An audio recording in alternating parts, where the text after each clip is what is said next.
बिहार दिवस पर सब बिहार और पटना के गौरव की बात कर रहे हैं, लेकिन क्या कभी आपने सोचा है कि पटना ही राजधानी बिहार की नहीं हो सकती थी? पटना के अलावा और भी बहुत सारे शहर थे जिनका नाम प्रपोज किया जा रहा था, और खास करके अंग्रेजों का शासन था और अंग्रेज नहीं चाहते थे कि पटना की राजधानी बने। क्यों नहीं चाह रहे थे? कौन सा ऑप्शन बिहार के लिए राजधानी बनाने के लिए दे रहे थे, और वो कौन लोग थे जिनके कारण पटना राजधानी बना? सबसे इंपॉर्टेंट रोल प्ले किया था दरभंगा महाराज ने। वो कौन लोग थे जो नहीं चाहते थे कि राजधानी बने पटना? कहाँ कहाँ बन सकता था? बनारस से लेकर के, दार्जिलिंग से लेकर के आपका नेतरहाट जो झारखंड में है, वहाँ पे एक बांकी एक गांव था, उसके बारे में चर्चा चला है। बिहार शरीफ का यहाँ पे चर्चा चला है, रांची का चर्चा चला है। और आश्चर्य होगा कि 2012 में बिहार अलग हुआ बंगाल से, और 2017 तक सिर्फ 3 महीने छोड़ दीजिएगा, जो सर्दियों के 3 महीने हुआ करते थे, तो 2017 तक बिहार की राजधानी रांची ही रही है, नेतरहाट के पास है। उस दौरान यहाँ पे कंस्ट्रक्शन होता रहा है। फिर 2016 में सारा construction, Patna high court, Patna university और आपका सचिवालय, सब 2016 में उद्घाटन हुआ, और फिर उसके बाद शिफ्ट हुआ। और उस दौरान यहाँ पे टेंट में चला करता था राजधानी की पूरा जो भी कार्रवाई होती थी वो टेंट में हुआ करती थी। तो आज कहानी पटना की कहानी बिहार से शुरू होती है। बिहार की कहानी बंगाल से, बिहार के अलग होने से शुरू होती है, और बंगाल विभाजन से शुरू होती है। बंगाल विभाजन 2005 में हुआ। तो उस समय जब बंगाल विभाजन हुआ था, तब पूर्वी बंगाल को पश्चिमी बंगाल से अलग किया गया था, उसमें बिहार को अलग नहीं किया गया था बंगाल से।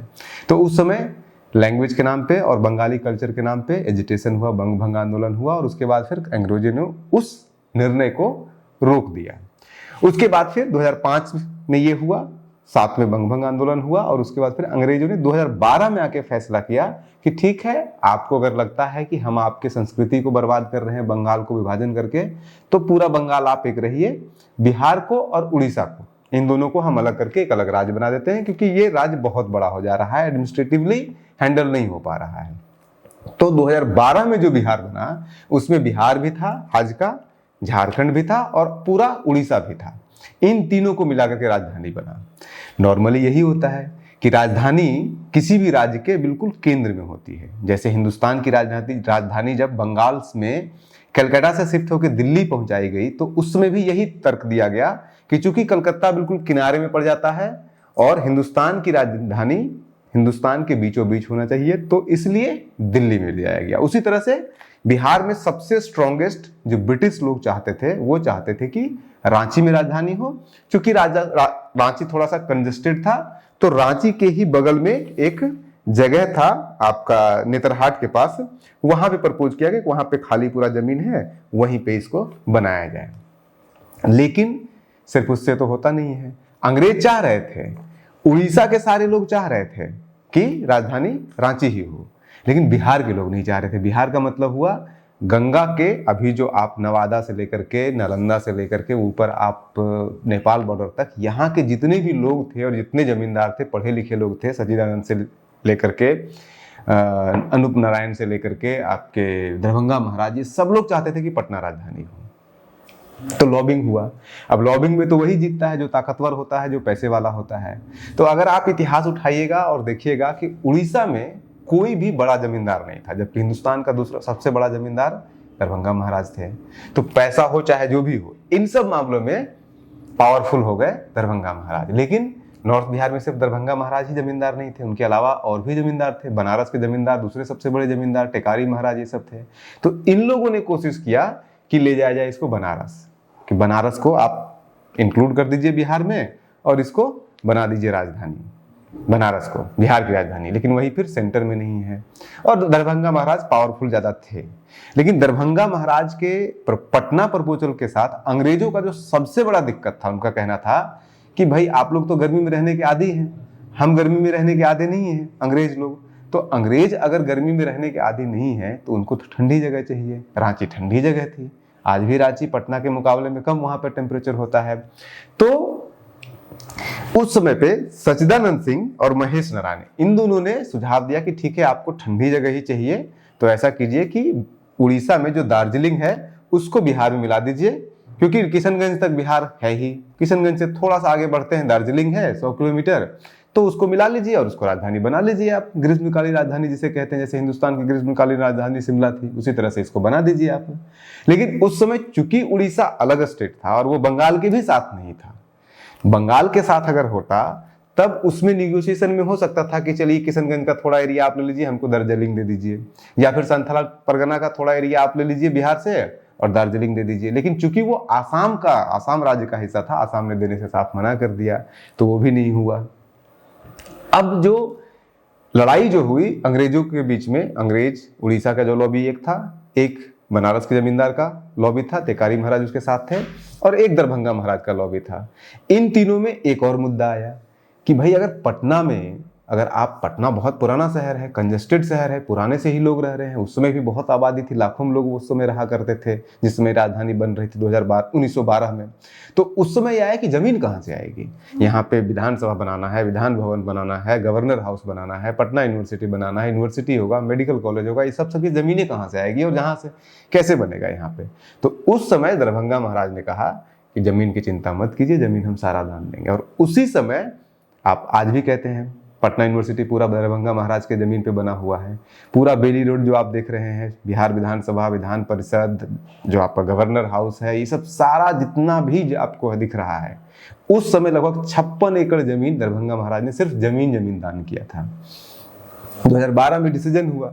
अब उसमें भी, गवर्नर में भी आपस में रिफ्ट थे। जैसे जिस समय बिहार का गठन हुआ उस समय बेली थे यहाँ के गवर्नर, तो वो सजेस्ट कर रहे थे कि रांची को लेके जाया जाए, लेकिन गवर्नर सारे झारखंड में ही कह रहे थे। अभी बेली रोड जो आप सुनते हैं, बेली रोड उन्हीं के नाम पे, फर्स्ट गवर्नर बिहार जो थे वो बेली रोड उन्हीं के नाम से है। और जितना बेली रोड इसलिए भी प्रमुख है, उसी समय से बेली रोड प्रमुख हुआ करता था। जहाँ पे आप अभी बेली रोड देख रहे हैं, उस बेली रोड के आसपास टेंट लगाया जाता था, क्योंकि उसी टेंट में सारा कार्य होता था, स्टेट का सारा कुछ, क्योंकि बिल्डिंगें बन रही थी, कुछ और अल्टरनेटिव बिल्डिंग था नहीं, तो टेंट में होता था। और जो गवर्नर थे उनका घर जो बनाया गया था वो छज्जू बाग में था। अब वो छज्जू बाग के घर का भी अपना अलग कहानी है। वो छज्जू बाग का घर 1857 से पहले विलियम टेलर जो हुआ करते थे बिहार के गवर्नर, उनका वो था, घर था।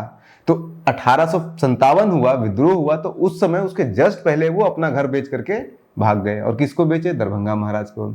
तो फिर जब पटना को राजधानी बनाया जाने लगा तो गवर्नर के लिए दरभंगा महाराज ने वही छज्जू बाग का घर दे दिया रहने के लिए। उसी तरह से बाकी स्टाफ कहाँ पे रहेंगे?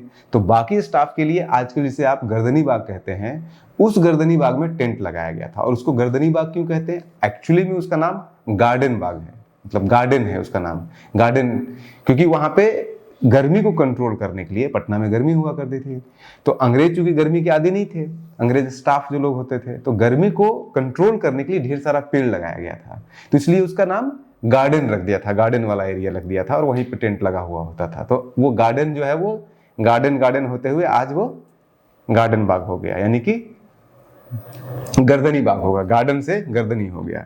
ऐसे बहुत सारी कहानियां हैं जो पटना के इतिहास और पटना के बनने की कहानी में छुपा हुआ है, हमें आज लगता होगा। और इसके ऊपर हमने एक और वीडियो बनाया है जिसमें कि पटना के अलग अलग गलियों या अलग अलग सड़कों के जो नाम दिए गए हैं, या सड़कों की अलग कहानी है। जैसे बेली रोड की अपनी एक अलग कहानी है, कैसे बेली रोड फर्स्ट गवर्नर होते थे बेली, उनके नाम पे पड़ा, और उस समय ये पूरा एरिया बिल्कुल जंगल हुआ करता था और यहाँ पे सब कुछ साफ करके बनाया गया। उसी तरह से गर्दनी बाग की अपनी कहानी है, उसी तरह से छज्जू बाग की अपनी कहानी है, और वो सब सारे के सारे यही होते थे।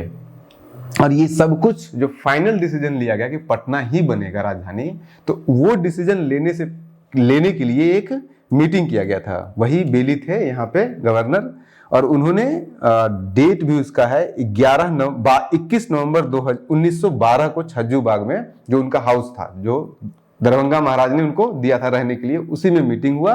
और उस मीटिंग में जितने भी बड़े बड़े जमींदार थे, जितने भी ऑर्गेनाइजेशन, जैसे आज ऑर्गेनाइजेशन होते हैं, एनजीओ होते हैं, उस तरह से क्षत्रिय प्रांतिक सभा, प्रांतीय मुस्लिम लीग, प्रधान भूमिहार सभा, बंगाली सेटलर एसोसिएशन और बंगाल लैंड होल्डर एसोसिएशन, ये सब मिल करके इसमें हिस्सा लिया था। अच्छा, एक और था इंटरेस्टिंग, जो मुस्लिम थे बिहार के, वो चाहते थे बिहार शरीफ को राजधानी बनाना, क्योंकि वहां पे जो सबसे अमीर मुस्लिम जो थे वो ज़्यादातर बिहार शरीफ के एरिया में, नालंदा के एरिया में आसपास में रहा करते थे, तो वो लोग चाहते थे कि वहीं पे बनाया जाए। और उसके पीछे आर्गुमेंट देते थे कि चूंकि नालंदा, चूंकि राजगीर इतिहास का केंद्र रहा है और उसका अधिक गौरवमयी इतिहास है, तो इसलिए नालंदा को बनाया जाए, बिहार शरीफ को उसका केंद्र बनाया जाए, राजधानी बनाया जाए। सबका अपना अपना आर्गुमेंट था, उस आधार पर लोग कर रहे थे। तो ऐसी बहुत सारी कहानियाँ, और वो वीडियो आप देख लीजिए जो सड़क वाला हमने बनाया है कि पटना के अलग अलग सड़कों का क्या इतिहास है, उसके पीछे क्या कहानी है, उसके नामकरण को लेकर के, और उस कहानी, उन सड़कों के पीछे जो कहानियाँ छुपी हुई है। आप बने रहिए न्यूज़ हंटर के साथ, और बिहार दिवस की पूरी शुभकामनाएं। नमस्कार।